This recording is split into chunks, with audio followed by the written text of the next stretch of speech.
Hello, so today we'll be talking about enablers in TFT and when to play towards certain comps based on augments, as well as some other things that can make certain comps a lot better than other comps. Now, before we get into that, please make sure to like and subscribe. It does help me out as a small TFT content creator. I do daily TFT content, including guides, more in-depth game analysis stuff, as well as just general reaction content to different patch notes, as well as releases. So please make sure to subscribe because it does help me out quite a bit. So, what is an enabler? Well, this is something that I mention a lot, and I think a lot of people use this word enabler basically to describe anything that makes a certain spot better for a comp.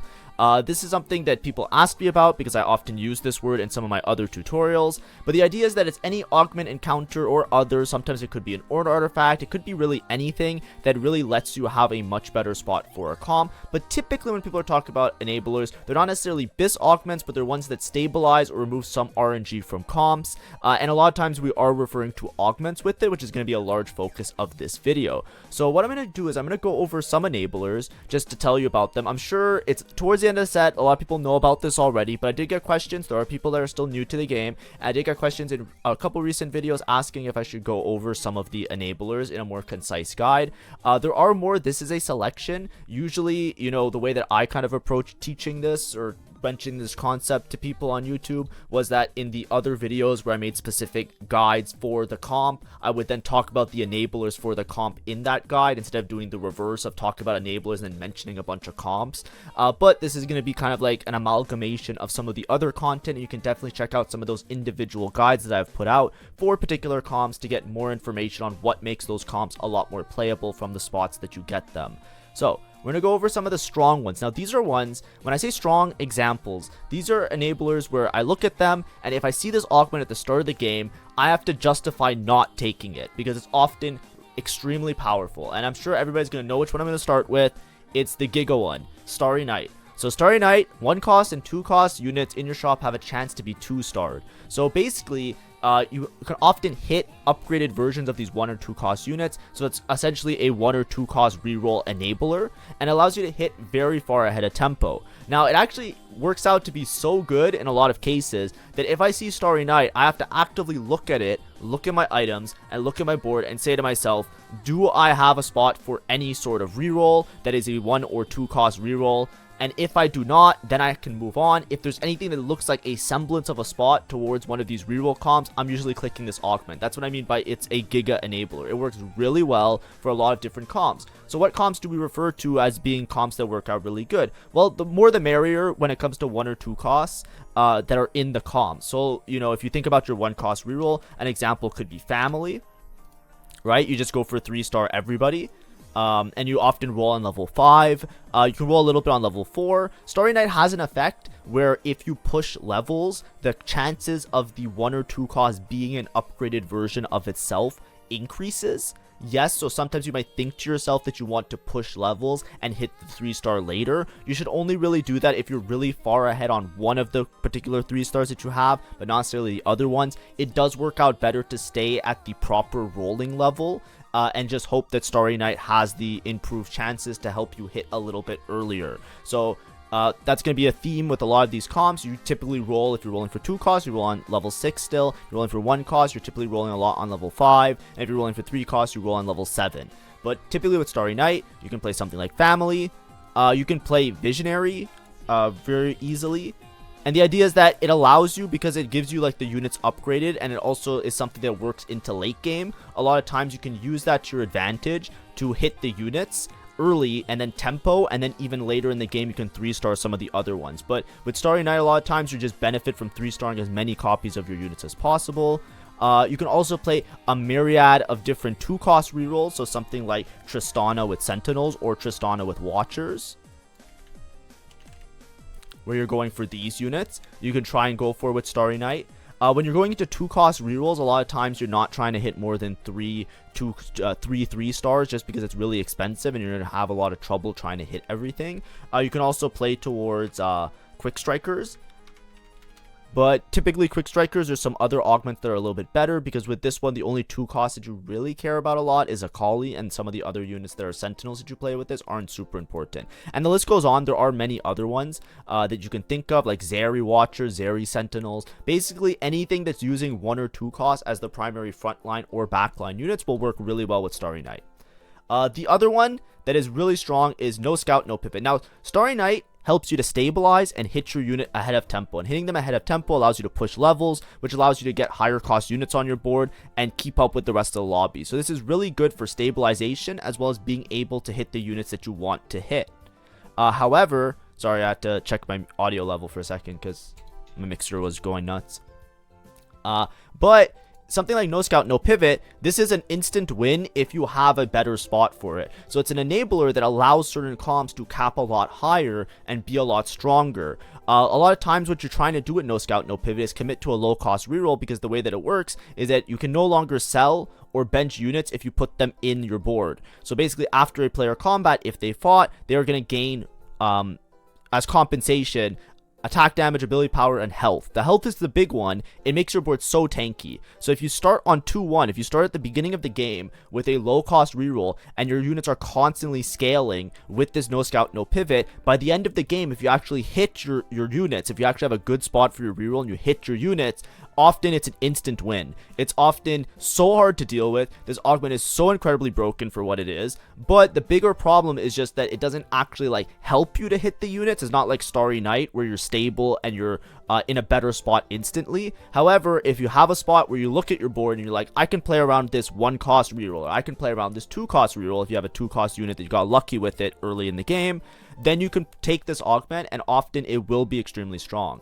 One of the better comps, like obviously, once again, we're going to talk about 1 cost comps just because it's easier for you to have a spot where you can do no scout, no pivot and get stacks on the units earlier. So family works extremely well. They just gain infinite HP, and infinite AD. By the end of the game, these units all do absolutely monstrous numbers, but you don't even have to think about it in terms of like a board that has mixed AD AP. The AP and the HP scaling is enough that even, or like one side of it, like AP or AD, the numbers are so massive by the end of the game that you can really play anything. This is a huge enabler for Visionary for that reason.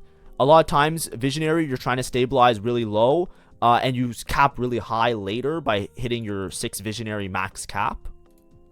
But this board is absolutely atrocious with no scout, no pivot, because you get so much AP and so much HP that it works out really well. A lot of times when you have a sentinel frontline as well, HP helps to scale the sentinels really well because they have armor and MR. So you give them a bunch of HP, they become a giga tank, because now that's 2 out of the 3 stats, the last one being durability, that makes a giga tank. So that's extremely powerful. But really what you're looking for is a low cost, like a 1 cost reroll comp that would then benefit from you scaling much into late game. So I know it might not seem that good when you read it. It's like, oh, what's 20 health? What's 1.5 ability power? But trust me, by the time you get to stage 4, you're going to stop losing any fights and you're just going to win out for free a lot of the time. But this does require you to have a good spot in the start. So it is an enabler for certain comps to work well. So for example, like this Morgana comp is pretty low cap sometimes, and often, like, you know, unless you have a Malzahar, it's really hard to stabilize. But with no scout, no pivot, all of a sudden it becomes like this absolutely monstrous comp. Because of just how much scaling you get on all of the units. Additionally, something that's really important to state about the no scout, no pivot is a lot of times with no scout, no pivot, you want to try and hit as many 3 stars as possible. You shouldn't fall into the trap of just leveling up, because the idea is that all of these units are gaining stats. All of them are gaining AP. All of them are gaining all of them are gaining HP and AP. And in the case of family, like, you know, the AD matters a lot. Having more 3 stars makes more threats on your board. So like a lot of times in this type of comp, you don't really care too much about Vex 3. You just care about Morgana and Singe, and then you start pushing levels. This is an example where you might want to, if you are close to it, obviously if you're not close to it, you have to move on. But if you're close to the unit, you want to try and 3 star as many as possible, because they're going to gain so many stats if they've been scaling the whole game that you want them to be a threat late game. And being a threat late game requires them to be also 3-starred or upgraded or itemized, etc. But this is one where you can instant win off of it, so long as you actually have to have a spot, as opposed to like Starry Night, where you can kind of pivot into something a little bit. Like, you don't have to have your upgraded units and good items yet, because you can kind of work on it. The last one that is often what people will hit is something like Too Much Value. Too Much Value is a lot more flexible. It's just very strong. It gives many rerolls, and often you can hit ahead of tempo. The idea is that you gain 1 reroll for every unique 2-cost champion that is on your board. So a lot of times what you do with this one is that on stage 2, when it's really early in the game, you just play any set of 4 2-costs, and you slowly accumulate rerolls. So you get 1 reroll for every 2 unique 2-costs. So if you just start the game off with 4 2-costs on your board, every turn you're getting 2 rerolls, which is the equivalent of 4 gold, right? Think about other augments that give you gold and or resources. It is extremely powerful, because this gives you essentially 4 gold per round if you just start the game off with some 2-costs. Additionally, in your mid game, you can often play towards boards that are quite stable around multiple 2-costs that will then allow you on stage 3 to not only win rounds and be stable, but generate so much income by the means of these rerolls that you can just like hit everything well ahead of tempo and very easily. So a lot of times when you're thinking about these boards, you're not really thinking about 1-cost rerolls, you're thinking more along the lines of 2-cost rerolls. It can also work sometimes with 3-cost rerolls, but one really strong example is Tristana with Sentinels or Artillerist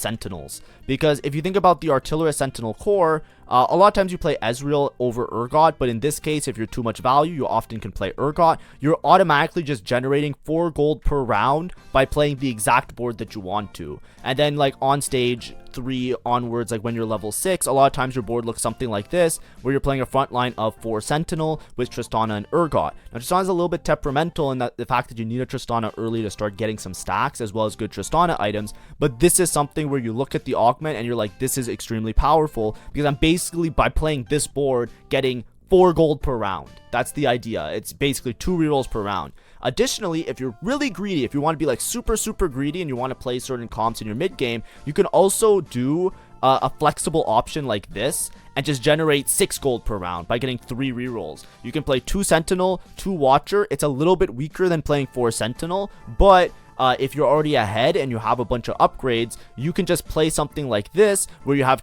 4 frontline units still. They're not as deep into the trade, so they're not as strong, but you can just make a board completely out of 2 costs and be extremely strong into your mid game. So it's extremely powerful with Tristana because you have those 2 options of playing around like 2 boards that are extremely strong that use either 4 2 costs or 6 2-costs. So you generate 4 or 6 gold per round, you generate 2 or 3 rerolls.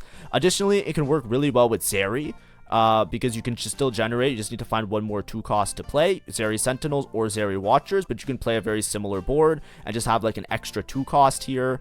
But you're not going to generate 3 very often, because usually you're going to stabilize around something like this, or you're going to play 4 Watchers and just get your 1 or 2 rerolls per turn.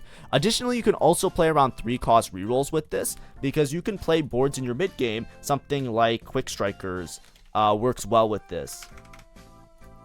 Because Quick Strikers, you're almost always playing this Akali Nocturne, so even into your late game, you're still going to be generating these rerolls once you pivot your board. But a lot of times in your mid game, you can play like a Sentinel Quick Striker board, where you can still generate a bunch of rerolls, and then you can roll later for your TF Loris and swap out the 2-cost units for 3-cost units, and you know, eventually pivot your board to the proper board that you want. So in this case, I'm 4 Quick Striker, 4 Sentinel, but eventually, you know, you're going to drop one of these units to play an Alawi often, just to get the Rebel synergy. So you lose rerolls eventually in the game. You don't have to commit to having everybody the exact ones that you need, but you generate the rerolls ahead of time, which then work out for later. So it's a very strong augment. It's very flexible. I've seen people even do too much value into playing around 4-cost comps and just use the rerolls to help them hit their 4-cost comp on level 8. I wouldn't necessarily recommend that, because like then you have to evaluate if you have a spot for something else. But it's a really good enabler for specifically 2-cost rerolls. Some 3-cost rerolls that use 2 costs a lot. But it's something you can often you often have to justify not taking it, because it gives you so much value, or too much value, you know, for puns of what it is. Now, these are going to be some other examples. Those first three that I showed you are like the big ones that people usually think of. Almost every reroll, they help to stabilize or max cap extremely effectively. So those are the ones that you would usually look at, and it's like, wow, now I have a good spot for reroll because of that augment. Like, it kind of clicks, and that's when you want to play them. These other ones, of course, this is once again a selection, but I tried to pick some other enabling augments so that I can give you guys an idea of what to look for when you're looking at an augment and thinking about a comp that might work with that augment. So, one example is Shop Glitch. Now, Shop Glitch arguably is extremely broken. I think this augment is broken, but I don't know if it's as broken as the other three that I just showed you, which is why I put it as a separate tier. Personally, I think it is. But I don't want to get into a debate because there's always going to be somebody in my comment section telling me that I'm wrong because they heard some other YouTubers say yes or no. So I'm just putting it here to make it as soft a take as possible. But Shop Glitch into 3 costs or Chem Baron or other rerolls is actually insane. So the way Shop Glitch works is that on your neutral round, it will just rotate your shop for 30 seconds and every 2.5 seconds. So it works out to be 12 or so. I don't want to do the math, but it works out to be like more than 10. I think it's like 50. Is it 15? I don't remember. Whatever. It's a good amount of rerolls. And what it really helps with, so I think Shop Glitch into Chem Baron is extremely broken because a lot of times if you're playing Chem Baron, you're just looking for one copy of Rennie or one copy of Smeech, but you don't want to search it because you want to search for it because then you have to commit to all of your gold to hit those units. So I've seen people take Shop Glitch to play Chem Baron, and basically what you do is on your neutral round, you can get to 4 or even 5 Chem Baron if you high roll a Silco, just by not griefing your econ and just looking for the Chem Baron units on the Shop Glitch. Additionally, it's really good for 3 cost rerolls because a lot of times when you're rolling for 3 costs, it's going to be much later in the game, and it's really expensive to get there. So having the early Shop Glitch to hit upgrades of your weaker units can help you to stabilize in your stage 3, and then it can also help you to be really strong in your later game as well. So something that works really well with, for example, is Smeech. I think it can also work for 1 cost and 2 cost rerolls, but I think it's a little bit slow. A lot of times with 1 cost and 2 cost rerolls, you want to kind of spend a huge amount of gold on your stage 3, and you don't really care about capping out later. So it becomes a little bit anti-synergy a little bit late in the game, where it's like it doesn't give you as much value as some of the other ones. But it's really good for 3 cost rerolls because a lot of times you're trying to stabilize your stage 3 with a 3 cost reroll so you don't bleed out too hard. So it can give you a lot of stability in that sense. It also works really well, like I said, with Chem Baron, because if you can find the copies of the Chem Baron units that you want, then you can stabilize really early around that as well. So something like Chem Baron Ambusher is something that's like the best of both worlds. If you start with Chem Baron and then you get your extra Chem Baron, you get your good cash out, then you can go for your 3 stars on the second set of neutral rounds, which will then trigger Shop Glitch again, and then you can get all your upgrades and you're stable during that stage in the game, and then you cap out in the next neutral round.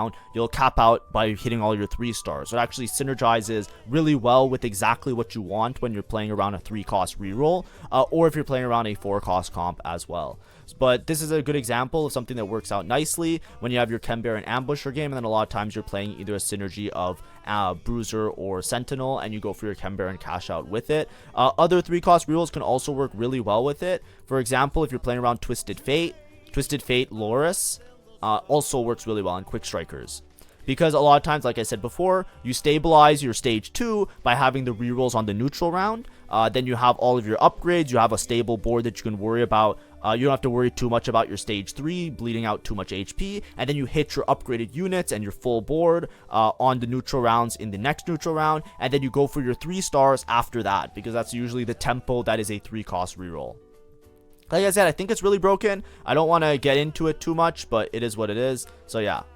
1 cost reroll enablers. So these ones are ones that only really work with 1 stars. 1 cost. This is superstars and 1 for all. A lot of times they're kind of interchangeable, but the idea is that both of these augments, they give you benefits for either having 3 stars or having 1 cost on your board. Whenever, like for example, if you take superstars, your team deals 7% more damage, increased by 4% for every 3-star champion on your team.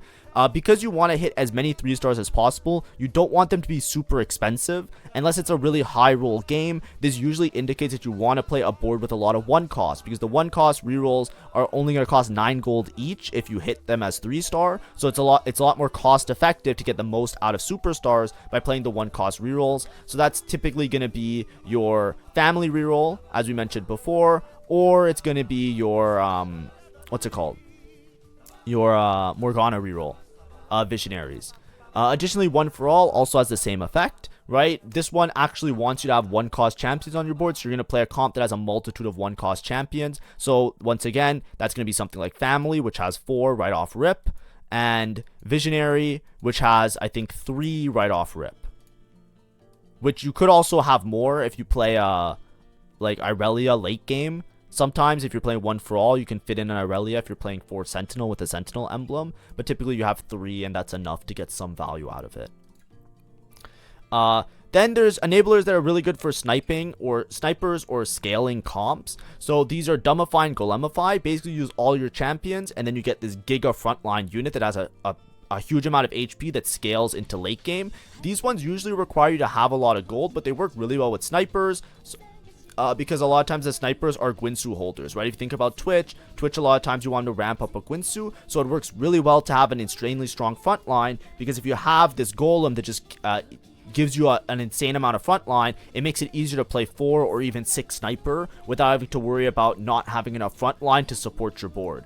That's what I mean by it's an enabler for this, because it allows you to more easily play around a max damage variation because it gives you so much front line.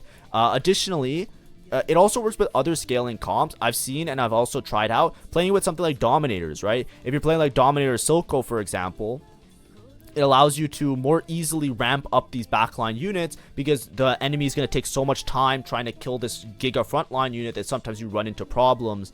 They'll run into a problem of being able to kill it and then snipe the backline. Additionally, it works well on Heimer in some cases, Visionary and or Academy variations, because Heimer also scales into the fight. So usually if you're playing this, you want either a Gwinsu holder, an Archangel's holder, or some comp that scales really well with a bunch of time. So something like Dominators or even Heimerdinger, things that they ramp up as the fight goes on. So this is a really good enabler for all of those comps. However, because you're selling your entire board and your bench, it does cost a lot of gold. It's very hard to play unless you have a lot of gold, and a lot of times it might delay your level 8. You might level 8 on 4-5 instead of 4-2, just because it's going to be so miserable. You cannot take this augment if you're not very rich, so be very careful, is what I would say.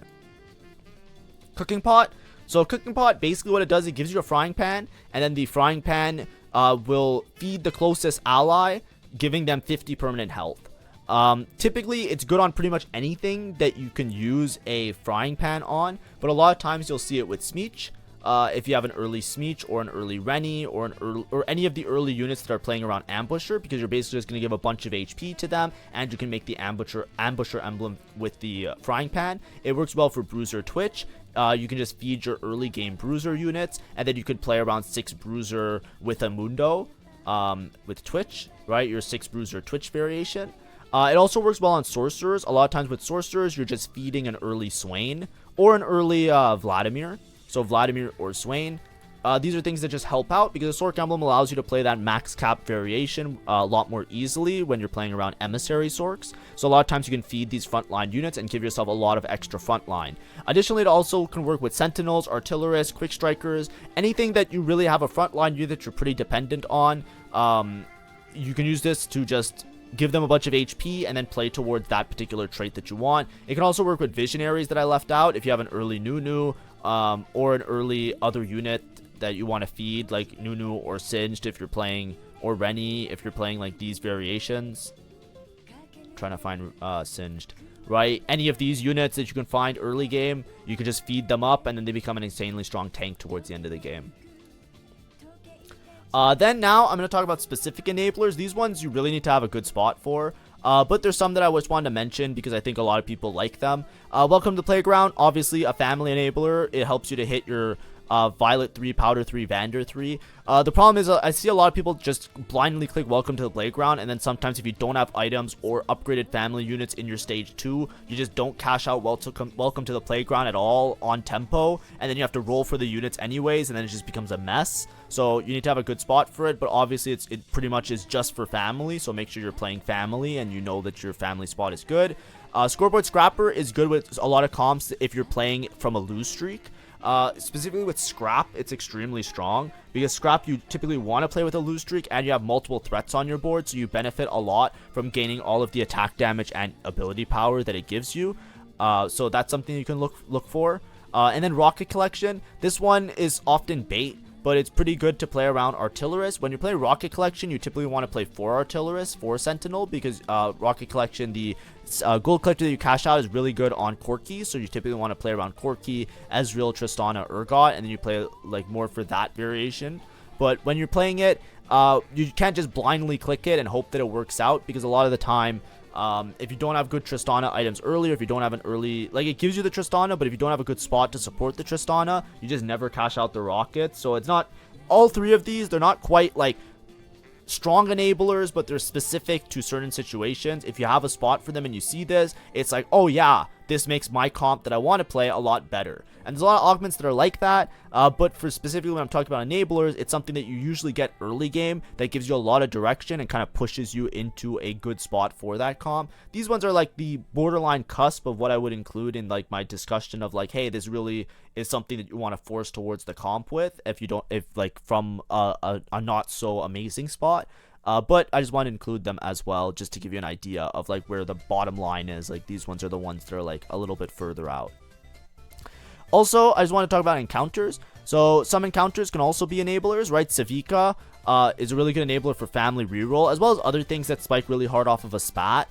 Family reroll is really good because it can make use of all of the RNG aspects of Savika. So the Ornn artifacts are all really good on family units, and the spatula can allow you to stabilize and hit really hard around family.